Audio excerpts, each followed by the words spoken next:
Hello, everybody, and welcome to this Decktech video or Decktech podcast of Battle Chads. I am Josh, and I'm with my co-host Luis. Hello, hello, hello. And today we're joined by a very special guest that probably doesn't need an introduction, especially if you are a UK grinder or UK Magic player or have been to any tournament within the UK. David Inglis, hello. Hey everyone, nice to be here. Welcome. How are you?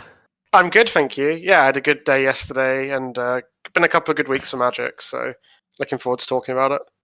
Excellent. So before we move on to this deck tech, and you brought a very, very spicy deck that sort of the first time I've really seen it was Axion last week from this, or whenever it was from this podcast, the date of this recording. But before we do that, can you just give yourself a quick introduction for those who live under a rock?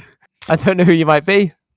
Yeah, of course. Hi, my name's David Inglis, or Dinglis. I'm the less successful David Inglis in Magic. I've been playing since Scars of Mirrodin, and I've played a Pro Tour. I have a top 4 at the World Magic Cup. Lots of random legacy events, wins, some Modo events, and recently I was the points leader on the Axion Now leaderboard. So yeah, I play far too much Magic than's healthy. But yeah, I've been around for a long while. Nice. I didn't know there was too much Magic. I didn't know anything. And last but not least, you also came off a nice RCQ win very recently. Yes. Yesterday I went to Doncaster and managed to have I lost one game with this incredibly broken Jeskai deck that I'm going to talk to you about. So the deck itself is Jeskai dress down, Jeskai sort of cheat your 7 mana creatures in, get all the value, keep the creatures on board, etc. So we'll put the deck list up now. Or Luis will, should I say? But yeah, what is this deck trying to accomplish? What's the game plan of this deck? So basically, everyone really enjoyed the scam gameplay because cheating in your powerful monsters is a typically fun strategy that everyone enjoys. So the main plan of this deck is to go turn 2 dress down.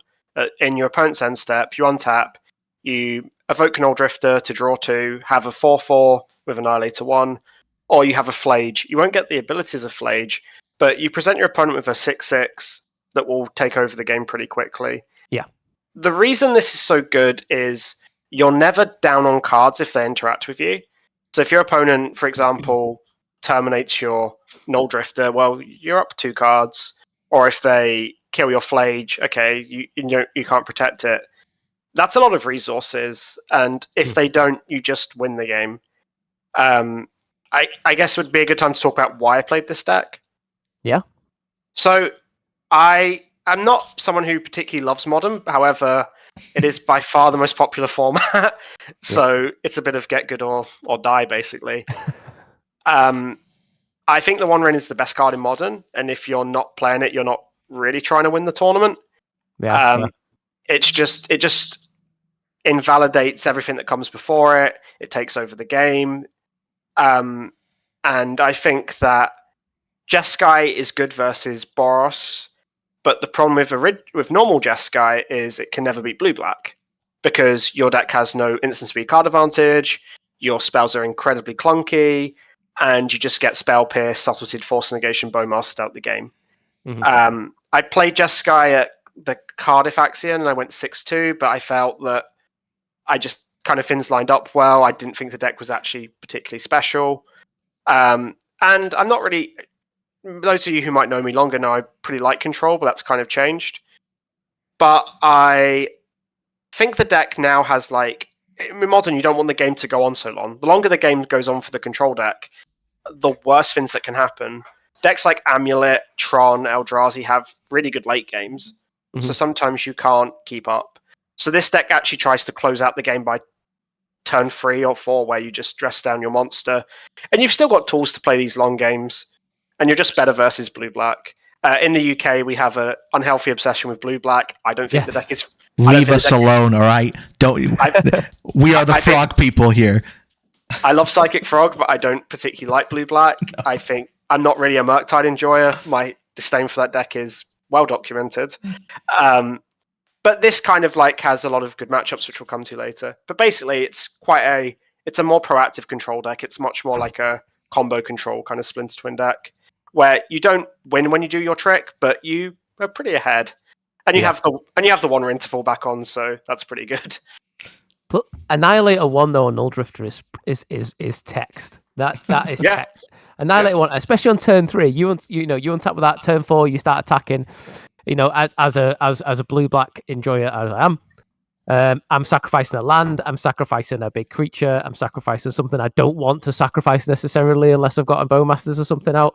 So the Annihilator is real good. Plus, it only costs you 3 mana to evoke, but it's not a 3 mana spell, so I can't fetch land and then fatal push it.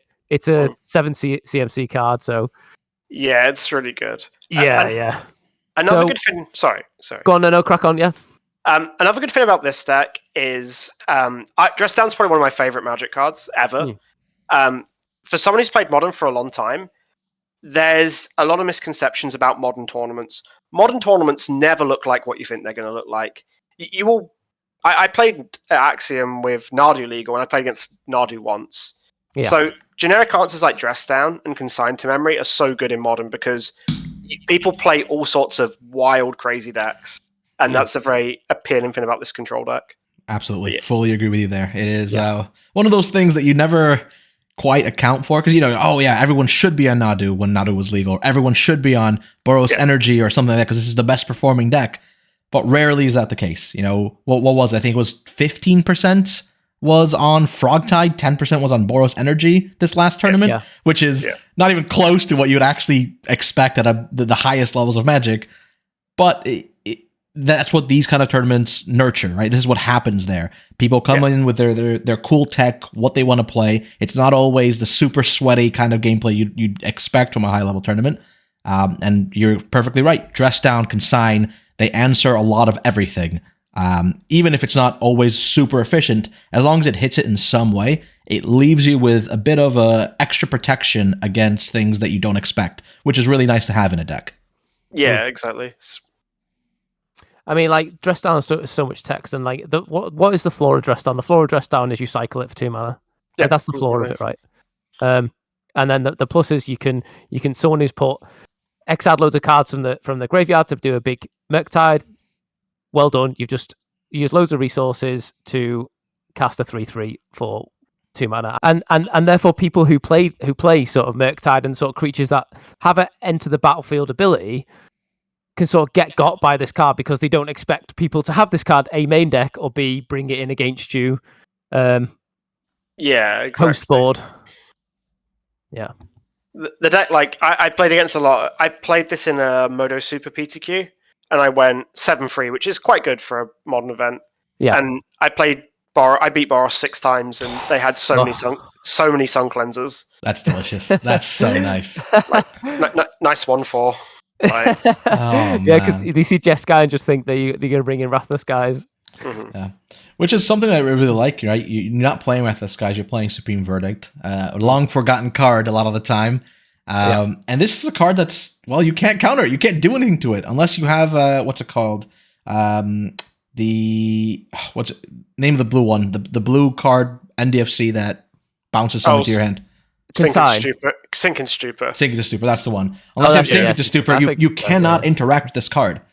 So it's either Sink into Stupor or Bust for like the blue-black decks or anything playing that kind of board presence. Yeah. And most other decks just can't do anything to this. I think some of the Boros decks are playing Reprieve just to try and fight these kind of effects, but they're struggling. They're not having a good time, and this is exactly what you'd want. Yeah. I do love Wrath of the Skies. I think it's a really good card, but it usually is there to insulate you from Urza Saga. But when you play 4 Dress Down, you don't really... Urza Saga doesn't really do very much. Yeah, you don't care, do you? A big appeal of this deck was... I like Discharge and Wrath, but I really hate playing Tune the Narrative. It's just such a awful Magic card. And not like... the viewers will realize I'm quite... forthright in my opinions, but like Tune just feels embarrassing. Like it's so low powered for a very high powered format. And moving away from that is a really good in my mind. I know from as long as I've known you, you don't like bad Magic cards in good decks. You just want to play good cards, period. Yeah, like Tune just Wrath of the Skies is great. Discharge is pretty good. but this deck doesn't really need Wrath. But yeah. No. No, it makes perfect sense to me.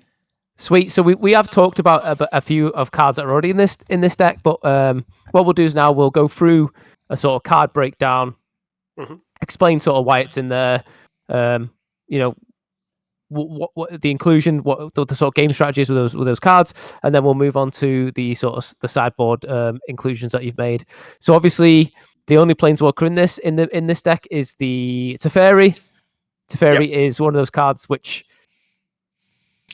sort of invalidates a lot of stuff from the opponent, particularly if they're a tempo player like a blue-black player. Slam Teferi and it switches off pretty much 60-70% of their entire deck. Yeah, Teferi is pretty nice. My list is definitely more biased towards expecting a lot of blue-black. Teferi's just it's good. It's not great versus Boros and Mardu Energy and Tron, but actually it's okay versus Through the Breach because if you make them fight on their turn, it's much easier to beat. This deck also incredibly good versus Through the Breach, as we'll come to later. Dress Down, Solitude, Fork and Side, it just it's a good time. But Teferi's good. It's just good. If you were in a meta game that wasn't very blue black heavy, you could probably play like a Lurian Revealed or something else. But I think 2 Teferi's good. Like bouncing your 1 Rins is good. Picking up Charmors in some matchups is really good. Yeah. And the card just kind of again this deck's so good at stopping the nonsense that is modern. And that's really appealing. So Teferi kind of fits in to that kind of strategy. And this combo is always one of my favorites right here. The instant speed Supreme Verdict. It's great. It's just it's awesome. So we move on to the creature package now. So we've talked about Null Drifter. The Null Drifter.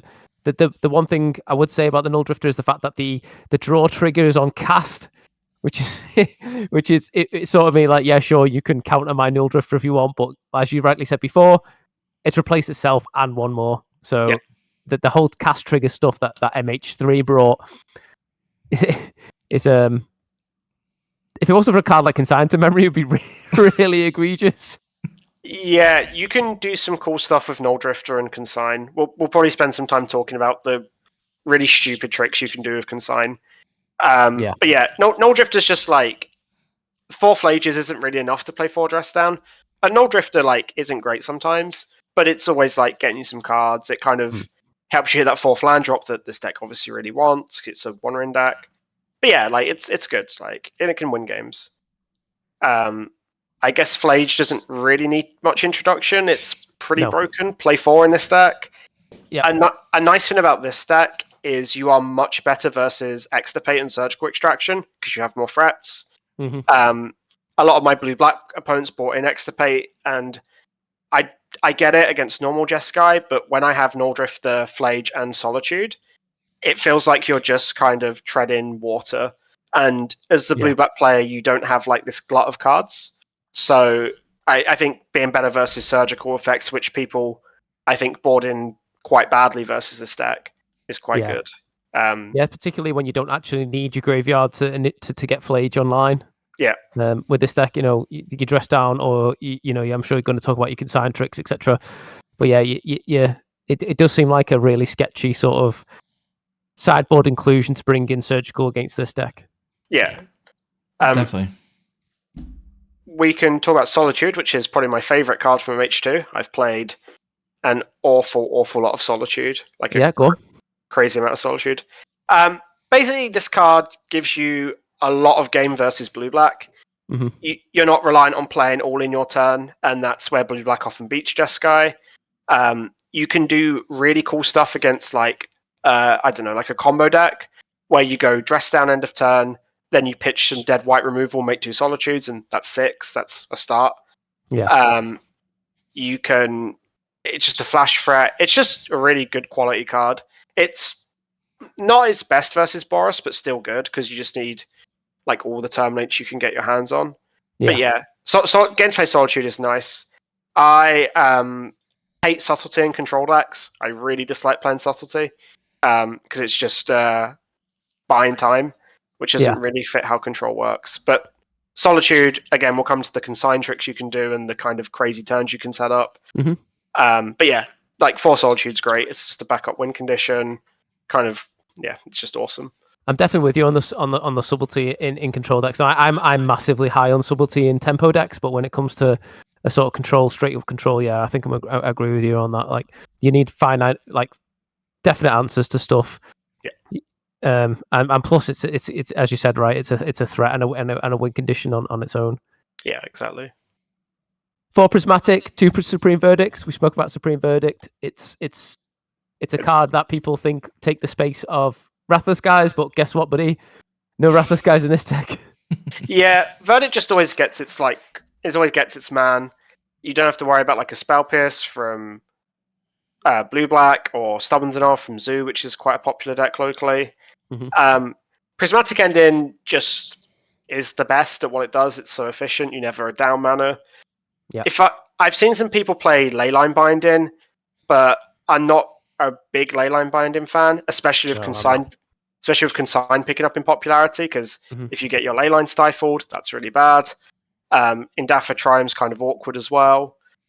And also, like, in a control deck, Binding's kind of weak because the things you're binding, if they get wear-teared and they get a 1 ring back, that's pretty bad. Yeah, it's as you said before about the soul solitude subtlety thing. You're not completely answering a problem. You're just sort of hiding it away a little bit, and it's giving your opponent an opportunity then to get that resource back, get that card back.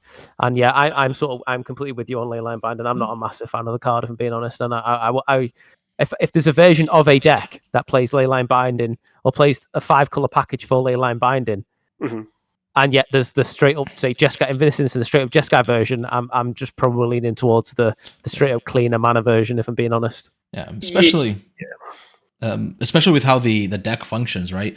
Consign, like you were saying, is picking up in popularity and is good against you. It's you want to bring it in for the Null Drifters. You want to stop that double effect from happening. Consign is one of the only ways to make that happen.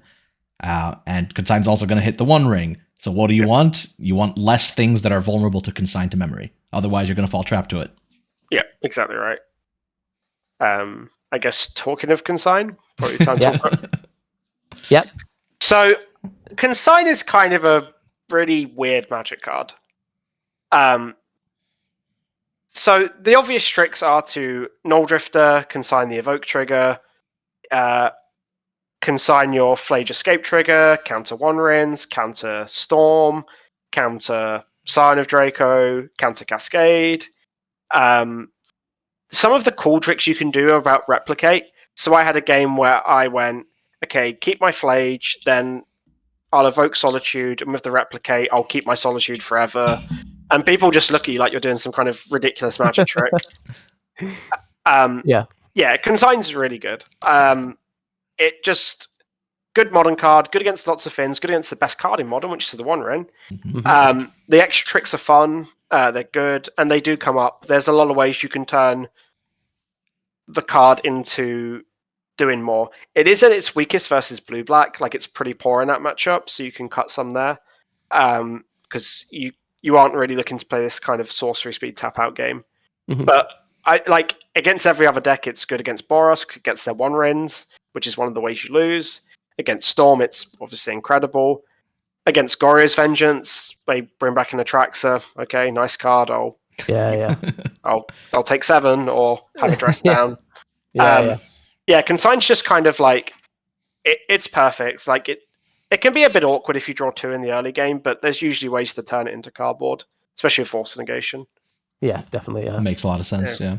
It's definitely a card I've had a lot of fun tricks with it. With Goryo's itself. Funnily enough, I was testing it the other day. End step trigger for my Atraxa. I put in a Solitude and then kept both cards. That felt amazing. It felt really cool. So it's quite a bit of tricks that going on with that card, and there's a lot more to come, I'm sure, because there's a lot of cards that people aren't playing right now because of how the metagame is. Who knows when things shift, bans happen, what else we might see from this specific card. I really like the Consign. I feel like it's a real good Magic card, and it's fine to place in this sort of meta where people are doing really broken stuff. especially on the cast triggers, etc. Storm's massive at the moment. All these little things, and it has. When you first read the card and you're not au fait with modern in the direction it's going, you think, oh, this card's a bit bad. It's like a really bad stifle. But then when you actually read it and then you actually play with it, the card is amazing. I genuinely don't think I'd play, if I was playing blue, I wouldn't play any less than 4. I know people were on. We had this discussion, back onto Murktide with Break the Ice. I do not like Break the Ice. I know that card is not very good.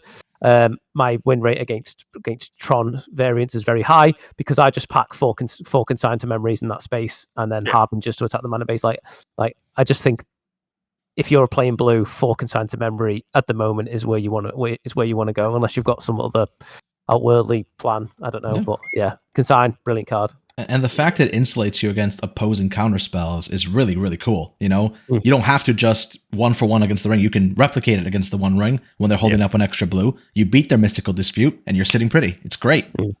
I had a game where my opponent commandeered my One Ring, so in response, I consigned my own One Ring. And they're like, "Oh, that's pretty good." Commandeer. Oh man, that's a card. Yeah. Because you've essentially 3 for 2 them with that then. Yeah, that's fine. It's not ideal, but it's better than That's amazing. Force Negation is our next counterspell. It's good. It's again at its worst versus blue black because cancel's pretty bad, and they don't really do anything in their turn that you want to force. But it's really good versus Boros. You shouldn't be cutting these versus Boros now. They have too many Blood Moons, One Rings. Yeah, and the card's a bit bad sometimes, but you usually beat their core game plan of creatures, but you will die to the One Ring. So you have to play it. It can be awkward, but you should be pretty well contained against their normal strategy, especially with the pile of spell snares. We came to that exact same conclusion on the Frog team. It was you have to keep them in. You can't. Yeah. We were discussing shaving because I play 3 main board. Do we shave one? But I'm like, I kind of want all 3 of them because, as you rightly said before about One Ring invalidating everything you've done beforehand. You could play this. You could play Perfect Magic to the point when you can't answer a One Ring late game, and every bit of work you've done up until that point is completely invalidated. And I do genuinely think that that's a problem in a game, and it's a problem within Magic because what's the point in playing up until that point? I think the One Ring was designed with very good intentions. And this is something I'm quite big on game design. I do a lot of it for other games. Mm-hmm. But the way the One Ring's worded is it was probably meant to go in control decks. And it's a fair control card. The problem is when it goes, it's so much better in decks like Tron and Amulet and these proactive decks. Yeah. So but the old not draw for Jeskai was, I'll counter your first 2 cards, make a One Ring, and then we'll probably be all right. I think where One Rings came under the radar up until the Boros Energy sort of adopted it is the fact that you're right. It's really good in these Tron style decks and these Amulet style decks, but they're tapping One Ring and they've got a grip full of cards, but they're playing maybe 1 or 2 of those cards from their hand because the mana costs are so intensive. But if you're tapping this and drawing 4, 5, 6, sometimes even 6 a turn, and your whole deck is the highest curve is 3 other than other One Rings. Yeah. And then you just dump in your hand every turn. That's when it gets absolutely ridiculous. Yeah, I agree. I imagine we'll come to the One Ring soon. Very soon. Spell Snare. It's well good. Being on the draw in Magic sucks. Spell Snare does something very unique that it catches you up. It's the best card versus Blue Black Frog. It's great versus Boros. It catches you up on the draw, which is so important in modern Magic. It's just really good. It's been good since 2005, and it's nice to see it be good again. You even play one on the side, don't you? Yeah. We'll talk about the sideboard. This was the conservative number of Mystical Disputes I was ready to bring to the tournament. I had plenty of lists with 4, but Spell Snare's it's not really very bad versus any of the good decks. It's worse versus Tron, but it can still get a Talisman, which is quite good. It's great versus Storm. They never get off the ground. yeah, it's Spellsnare's awesome right now, and I think that's good. It's really interesting in Modern because the 2-mana space is so powerful right now. Mm-hmm. Like you've got your Rajanis, you've got obviously your storm cantrips, your frogs, etc. Like the 2-mana space right now is so key, and you're completely right. Like being on the draw in that area where it's you can present a really powerful spell or permanent at 2-mana, and being on the draw if you can't answer it absolutely sucks.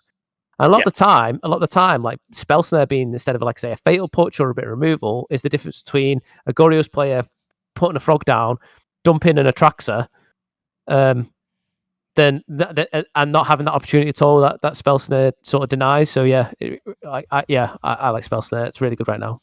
It just fits the theme of the deck of like good generic answers, like not exactly. It's a great answer against this deck as well, stopping the dress down from coming down. yeah. It can be good to. How come you didn't? I mean, I'm just asking this, but a lot of these sort of decks, Jeskai decks, played just straight up counterspell. Is it because you just don't want you turn 2, you want to be dressed down rather than counterspelling, or? Yeah, like you're not looking to play this long game where you need counterspell. Okay. Like you're looking to kind of close the game out.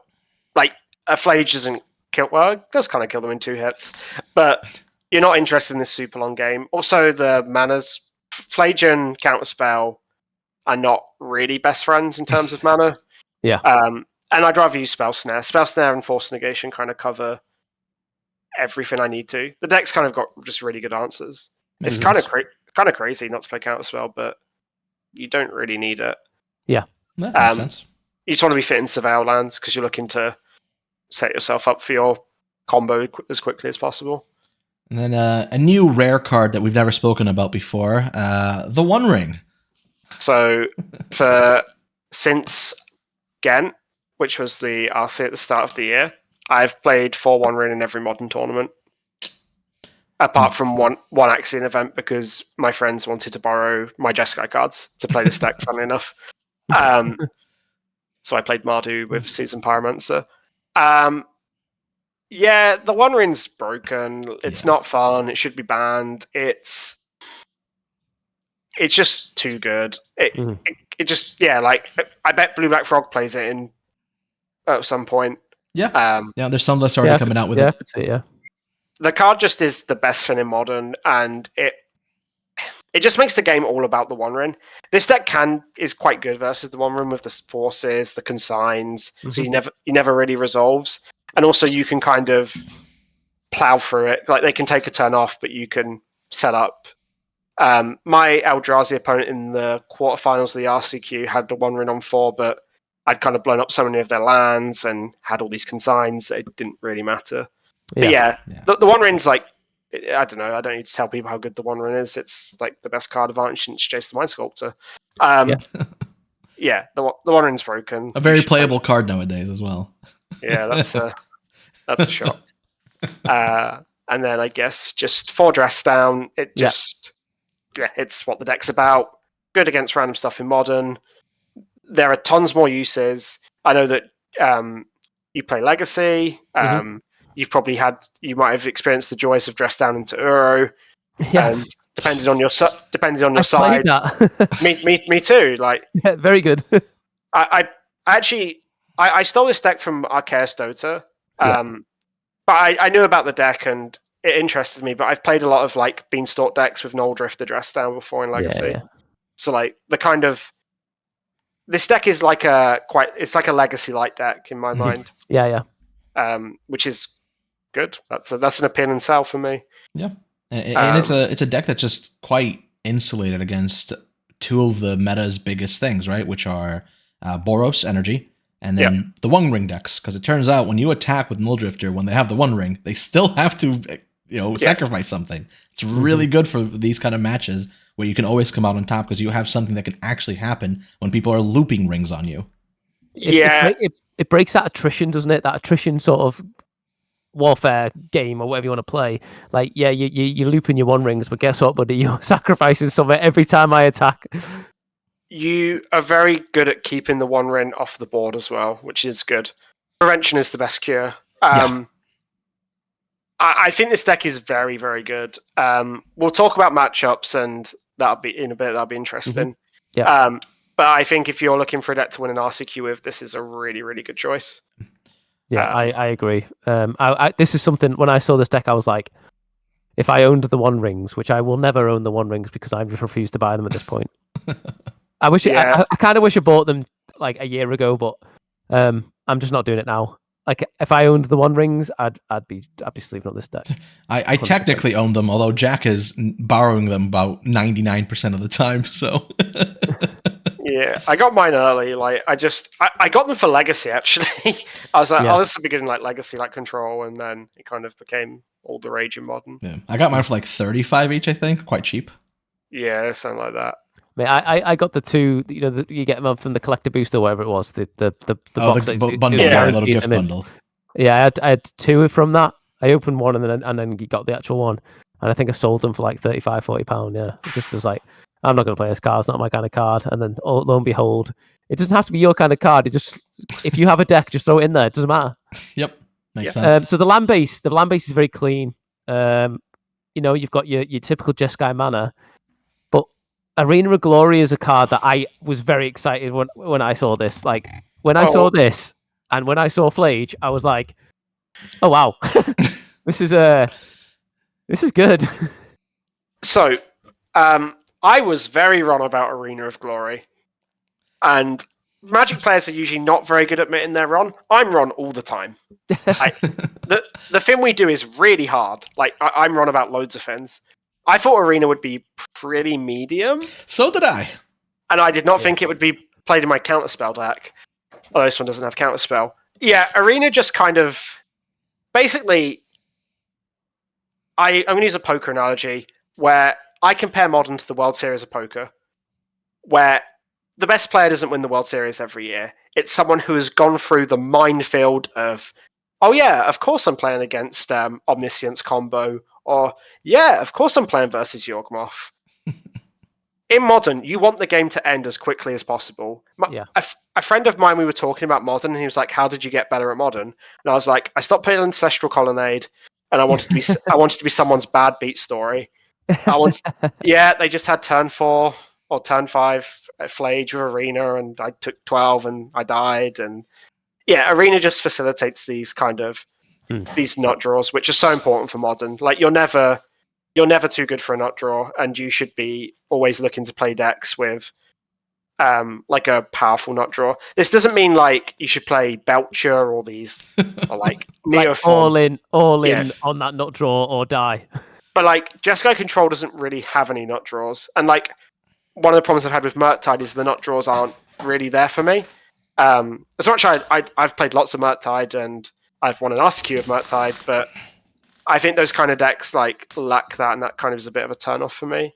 But yeah, the mana base is lovely and clean. You know what? Like I me and you are quite similar the way we think.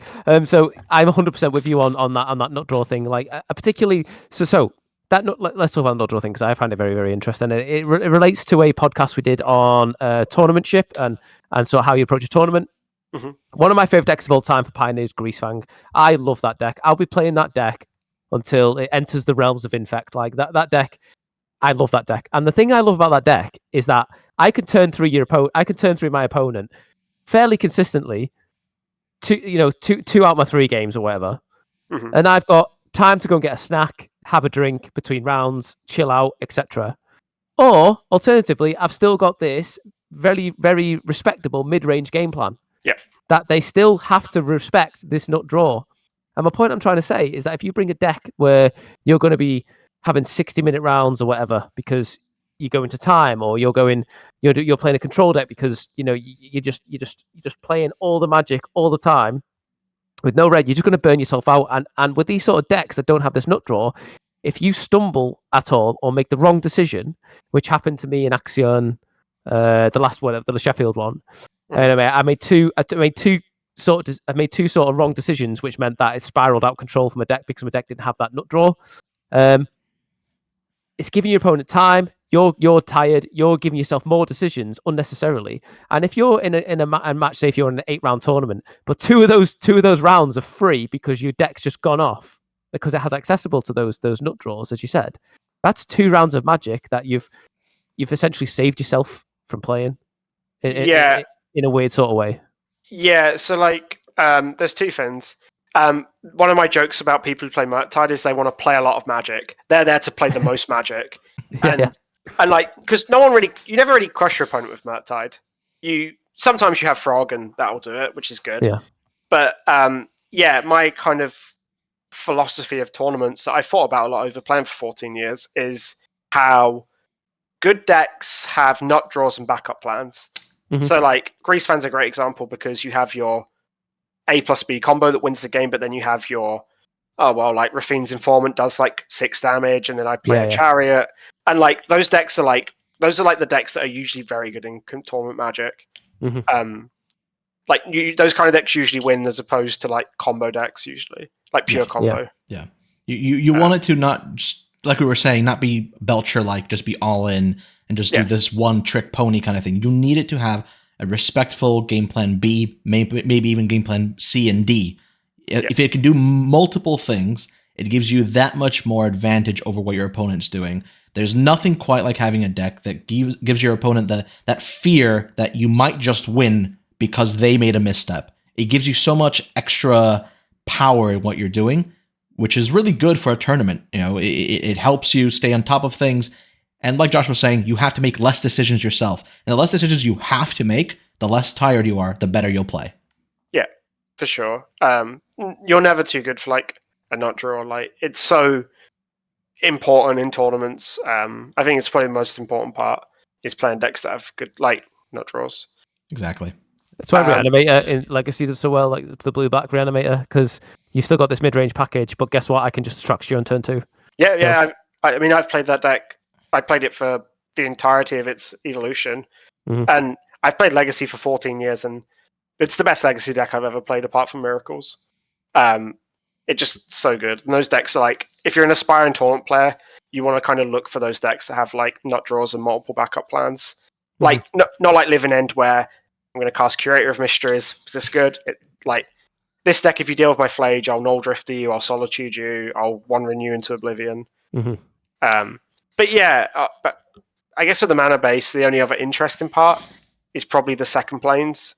Yeah, I was looking at that actually. You don't need much blue because you're often pitching Force and Negation, and you just always want the 2 planes for your Supreme Verdict against Harbinger of the Seas, everyone's new favourite, which has made me put down my beloved amulets in a fit of rage. Not a good time for to be an amulet gamer, sadly. That's okay. The mana base is pretty good. You get to play 3 Surveil lands.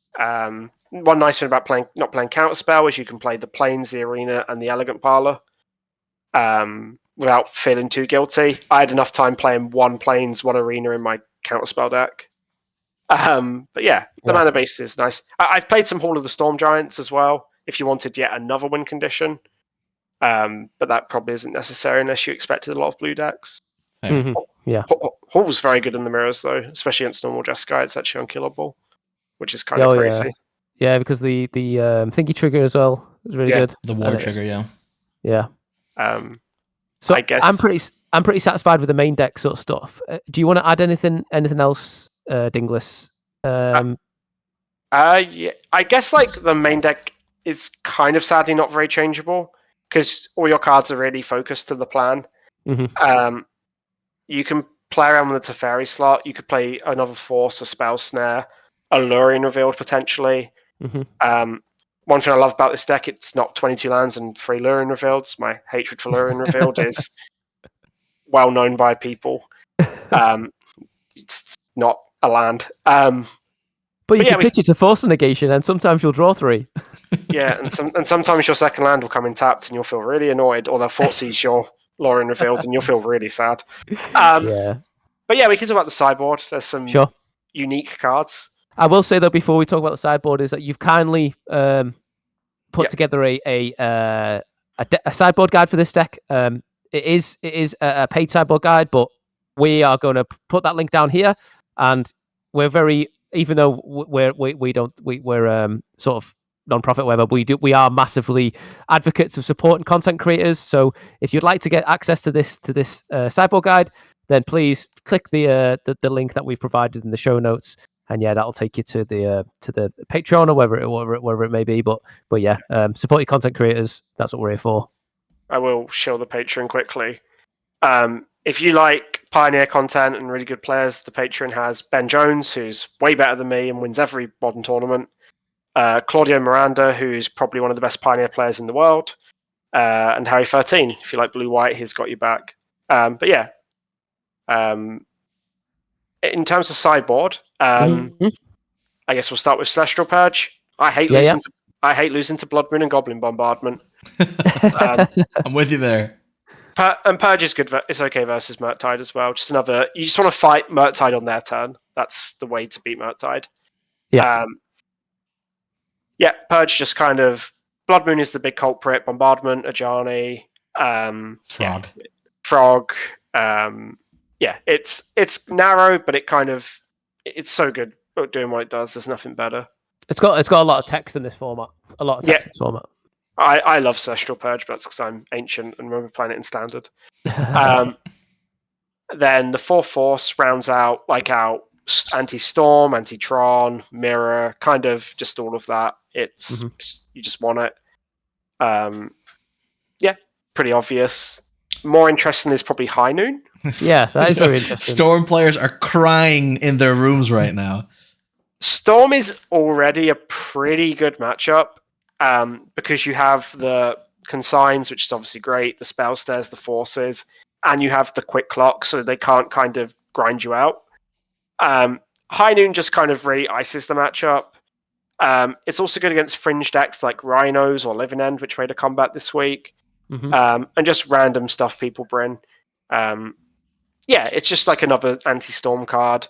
I think it's better than Magistrate because people are wise to Magistrate now. Yeah. And you can play Magebane Lizard, but that card's a bit narrow. And I'd rather have like a bit of extra edge versus Rhinos and Living End and some other weird combo decks. How relevant is the text? 4 and a red, deal 5 damage. I've killed a couple of people with it. Yeah. I mean, you're usually winning those games anyway, but it is it's nice. Like it's a lava axe for free on your hate piece. It's kind of cool. How have you found it against the more creature-centric combo decks like Yawgmoth or Warren Soul Trader combo style decks? I probably wouldn't have this in versus them. It just kind of can be a bit awkward. And I think you're already so good there with your 4 dress down Solitude deck. Like, you not really too much going on there. Makes sense. You don't want to play too many these kind of cards because they can be dead and they can just attack you. You just want to be always keeping them off the board. And then we have another spicy one, Memory Deluge. Yeah. So I'm going to go on a little rant about winning tournaments. Okay. And how you need to build your deck to win the tournament. And it doesn't matter if it's cringe or you're a tryhard. Like, if you're there you want to win the tournament. I knew that if I was to win a UK RCQ, I would play against Murktide and Jeskai. Deluge just kind of offers you something unique where you can fight on their turn. It's very unappealing for Murktide to have to counter a Deluge on their turn. Yeah. Especially if you wait. This actually could be Fact or Fiction instead, because Fact or Fiction has some kind of synergies with Flage. It's just like a big card draw spell. I tried some Tamios, but wasn't very happy with them because it's slow. This deck's also a pretty terrible Tamio deck. You don't really have the spells to buy back. Also, I feel like Modern is a pretty terrible Tamio format, if I'm being honest. I'm not very impressed with that card in Modern. Yeah, I think there'll be a good Tamio deck eventually. You just the format will change and maybe Tamio goes so well with Flame of Anor. If Flame of Anor's good, Tamio's that's a good little package. Yeah. But yeah, Deluge is just a big kind of card draw spell. I think Fact might be better. I'm not sure which one. I'll probably try both. But just basically for me, I knew I'd have to beat Murktide and Jeskai to win the tournament, so I kind of put more of my resource points into those matchups. Hence the 2 Mystical Disputes. Makes sense. Which is probably one of the best cards versus blue-black. It counters the Frog, the Harbinger, all the Counterspells. It's good in the mirrors. You can even board it in versus Tron just to mana leak them sometimes, especially when you're playing a bunch of Charmors. Dispute just kind of, you just want stuff to fight in their turn. Like, that was the problem with old Jeskai, is you didn't do anything in your opponent's turn, and you could never punish them for passing the turn. And that's, like, the whole reason to play Control in Magic is you answer their in game 1, you answer their first 2 threats, they have a bunch of removal spells, and then you cast Deluge, and then you pull ahead. But the old Jeskai deck was pretty weak at doing that. Yeah, it is very, because I played against it when I was testing against Lucas and that, and I was like, every time he does something in his turn, I'm like, sure. Okay. Yeah, yeah. Whatever. I like, you got no mana open, sweet. I'll play on Mechtype, go.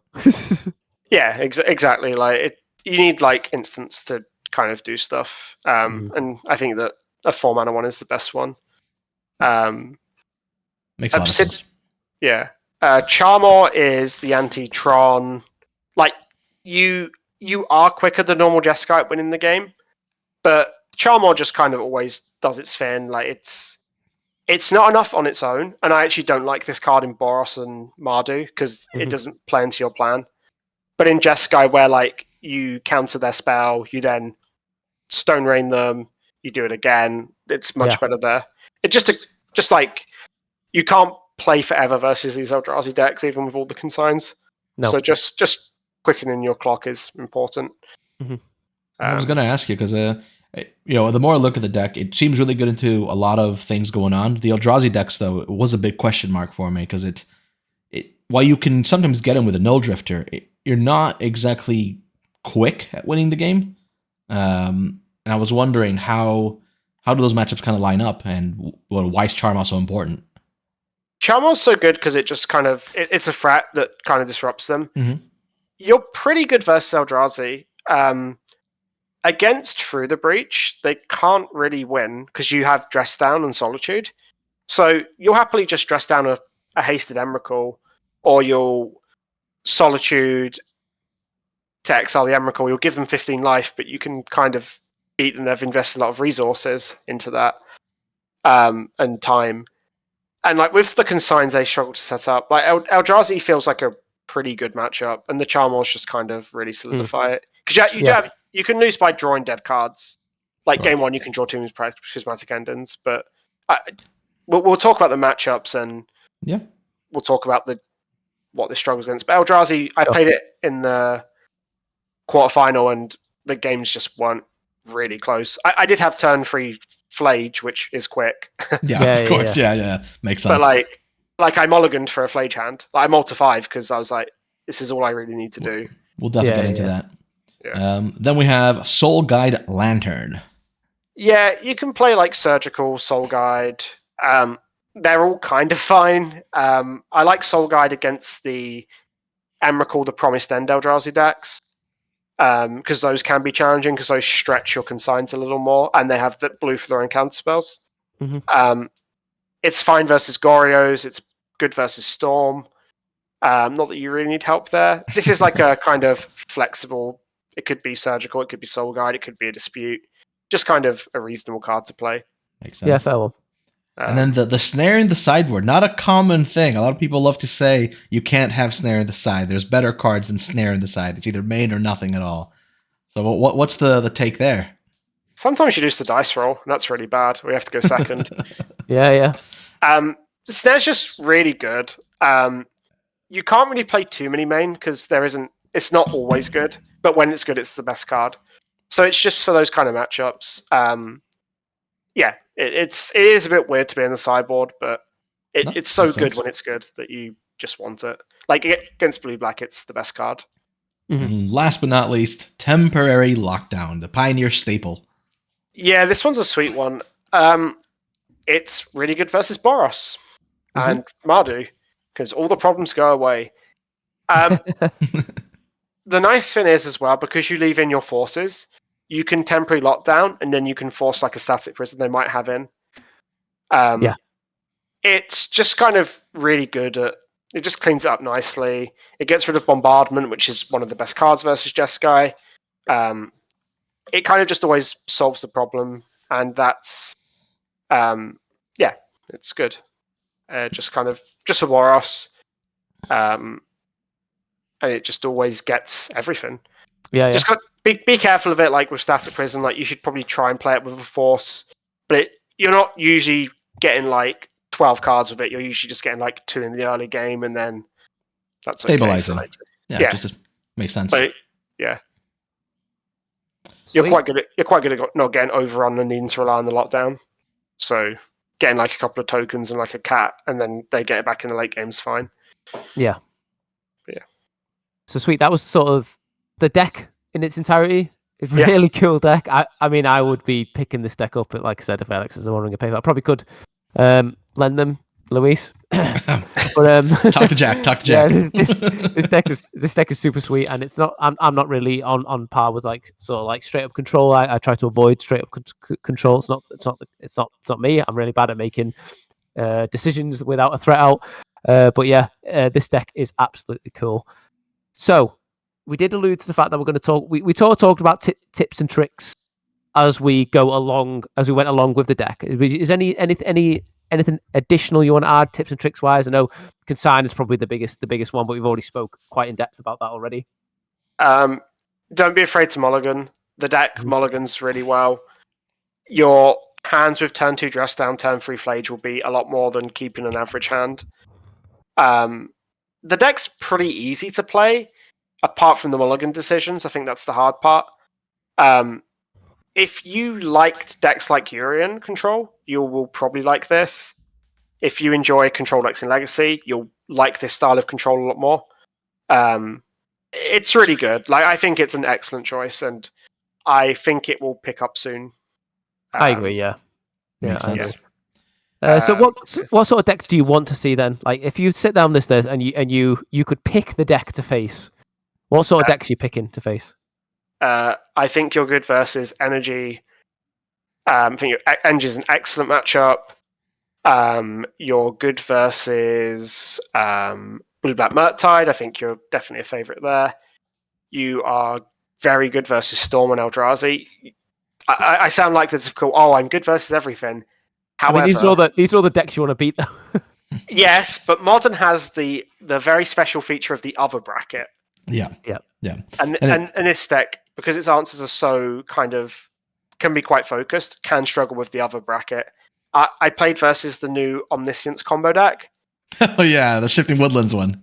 And that matchup's I got really lucky. I had turn 2 dress down into turn 3 Null Drifter and just kept killing any card he put into play so I could just annihilate his land so he never got to 4. That's the problem with this deck. Like, you are very good versus Boros. I think the matchup, I'm 11-0 on Magic Online, which is... That's good. Yeah, that's the best. Frog is favoured. I haven't played much online with the Deluges and More Disputes. Storm is pretty easy. Consign is like, they can't even veil your Consign, which is kind of ridiculous. And then like Eldrazi is pretty good. You're a 4 Consign deck. You have a quick clock. Like the other bracket can be hard for sure. So I want to break that down a little bit, the Eldrazi section. So the Eldrazi, usually when people say Eldrazi, I think Through the Breach is the most common one right now. That's the one that people are most used to playing with. You look insanely good against them. Dress down invalidates their entire strategy, and they can't play the game. And then we have the other kinds of Eldrazi. There is 2 that I see, one that I see more often online, especially, which is the Teamer Eldrazi, or I like to call it Emrakul the Promised End Tribal, as it just tends to cast 2 or 3 or 4 of them every single game I play against them. How is that matchup, especially with Cavern of Souls being in their deck? That matchup is a bit more challenging, for sure, because they sometimes have like good blue interaction. Emrakul is very good, like it's the biggest end game probably in Modern. You kind of can fight the Emrakul pretty well with the Consign, because you counter the Mindslaver trigger, and then you can you've got ways to kill the body with Solitude. I haven't played against it very much, but I would say, I think Breach is very favoured. The Teamer the Turbo Emrakul decks are probably a little harder, but Cavern of Souls, they're a lot. You need to kind of hope they don't just like Mycosynth. Not Mycosynth. What's the green guy called? Is it Mycosynth Spawn. Yeah, Mycosynth Spawn. Yeah, like if they chain a lot of those, that can be a problem. Yeah, I've had that issue. But you're really kind of insulated with 4 consigns, the quick clock. The deck just kind of is really set up to beat the established decks, and then like I keep losing to Rhinos, which is very unlikely. Rhinos?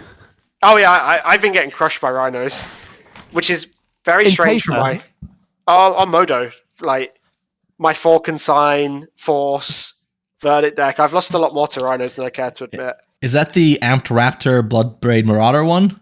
No, just the main. Okay, sure. But like, I think the deck is good versus like. I think out of the big 3 decks, blue black, like the matchup is quite skill dependent, as blue mirrors often are. But I feel pretty good there. Like I haven't really run into. If you play Magic online, you will encounter the other brackets so much. Like Necro's probably a bad matchup, but that deck isn't very popular. Yeah. Leyline Binding's much better there, for example.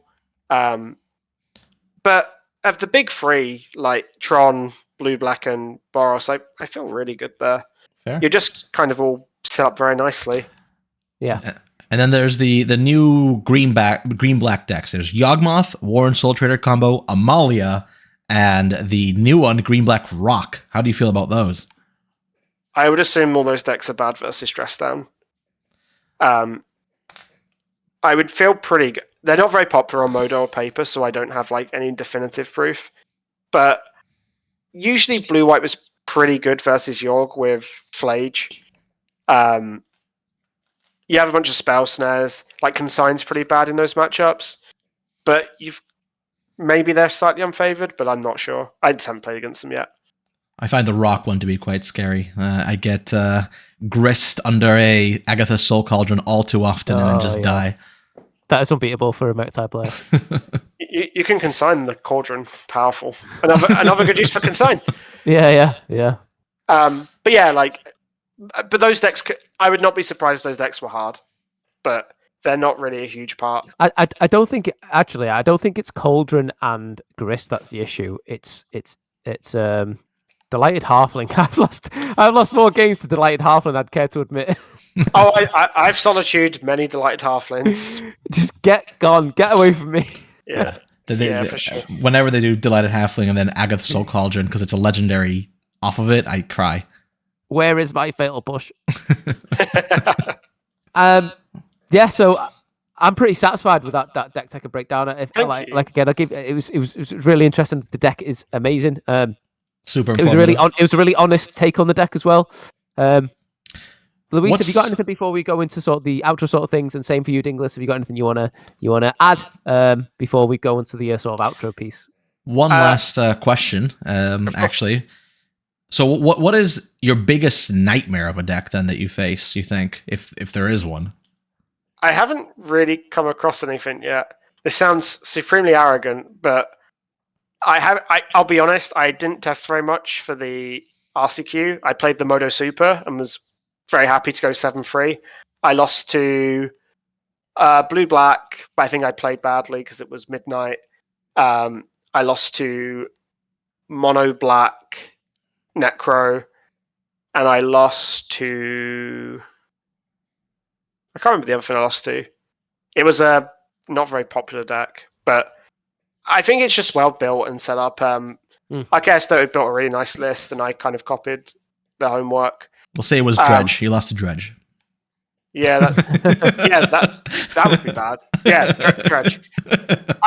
I do want to say, don't go play the deck expect to win everything, because modern tournaments are made up of a lot of random things. I think it's a great RCQ deck. If you like the style, it's good. It's powerful. It wins quickly. Its cards are good. The sideboard's pretty flexible.